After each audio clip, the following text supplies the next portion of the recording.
Katrine. Jeg hedder Victoria. Og jeg hedder Silja. Skal vi ikke bare komme i gang? Og som det første starter vi selvfølgelig med at vaske vores hænder. Okay, og det vi skal bruge er 4 æg, 200 gram smør, 375 gram sukker, 6 spiseskeer kakaopulver, og det skal være sådan noget rigtig kakaopulver, ikke bare det du bruger, ikke sådan noget næsten noget. 100 gram mel, en god håndfuld valnødder. Vi skal bruge 1 spiseske bagepulver og 4 spiseskeer sukker, vanillesukker, og så skal vi bruge 56 gram dej. Jeg starter med at smelte min smør. Nu er min smør færdig og klar til at køle af. Nu er smøren blevet afkølet og er ved stuetemperatur, og så pisker vi den sammen med sukker og vaniljesukker.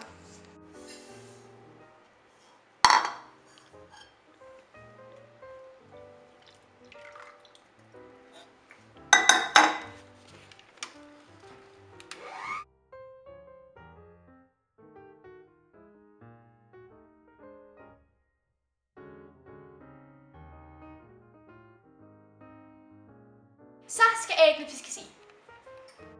Jeg starter med at slå æggene over i en anden skål, for at bakterierne ikke sidder på kanten af den her.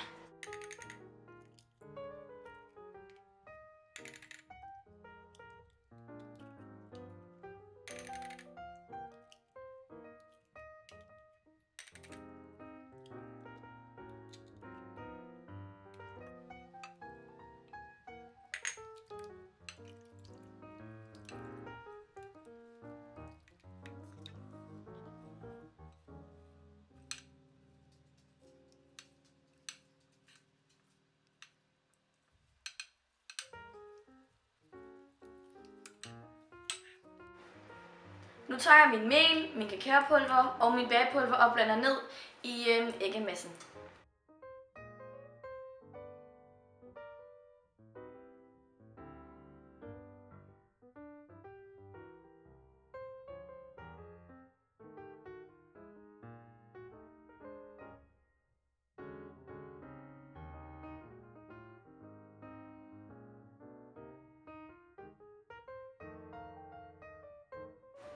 Vi sier lige kagen for at få alle klumper ud.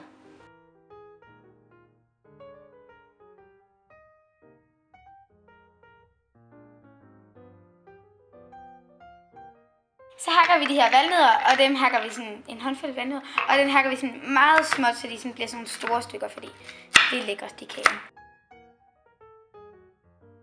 Så vil jeg hakke den her dej i nogle små stykker.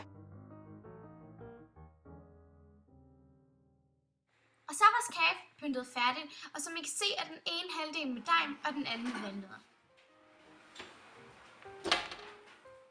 Så er vores brownie-kage færdig og har fået 30 minutter ved 200 grader. Det afhænger selvfølgelig af, hvad for en ovn du har, og du kan også sagtens nøjes med kun at give den et kvarter, hvis det er det, du ønsker. Så er kagen færdig og er klar til at blive serveret. Denne kage er et godt alternativ til en nem, hurtig og lækker kage til eftermiddagskaffen.